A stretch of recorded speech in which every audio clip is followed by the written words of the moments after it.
Kituo hiki kimefika katika eneo hilo na kushuhudia tukio hilo, ambapo tumezungumza na baadhi ya mashuhuda wa tukio, akiwepo mwenyekiti wa mtaa huo, ambapo wamesema yani hajaonekana muda mrefu kwa sababu mwenye nyumba yake pia alikuwa hayupo. Amerudi jana usiku, leo anapita akakutana na harufu isiyo kuwa ya kawaida.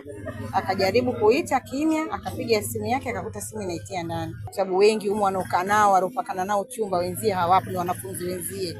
Washafunga chuo wameenda makwao Marikizi. Mwanzoni walikuwa wanahisi kama ni panya, wakataka labda wafanye usafi kwenye store, lakini baada ya kuona mlangoni kwa huyo mtu kuna nzi wengi, basi walilazimika kuja na kutoa taarifa.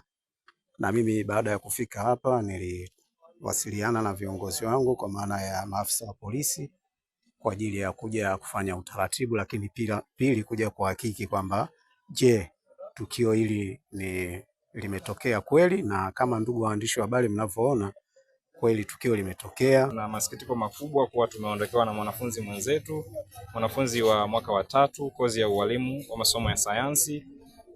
Amekuwa haonekani tangu takriban tarehe 17 mpaka hivi leo, lakini kwa bahati nzuri kwa taarifa za majirani wanaoishi naye walitueleza kwamba maeneo ambayo wanaishi wanasikia harufu mbaya, jambo ambalo lilibidi tupate taratibu za kiusalama. Tarehe 17 ya mwezi huu alianguka akiwa anafanya mitihani, ni tatizo analo, inasemekana ana degedege na alikuwa anapata matibabu, kwa hiyo ilikuwa bado hajarecover vizuri.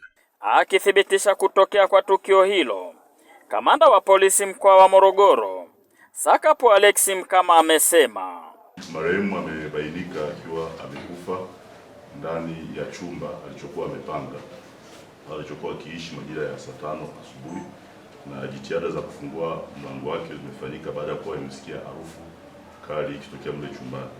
Kwa hiyo baada ya kufungua chumba kile imebainika kwamba tayari alikuwa ameshafariki na alikuwa ameshaanza kuharibika. Kwa hiyo sasa kilichofanyika ni kuendelea na uchunguzi, ikiwa ni pamoja kuwasubiria wazazi wake waweze kuchukua mwili wa marehemu.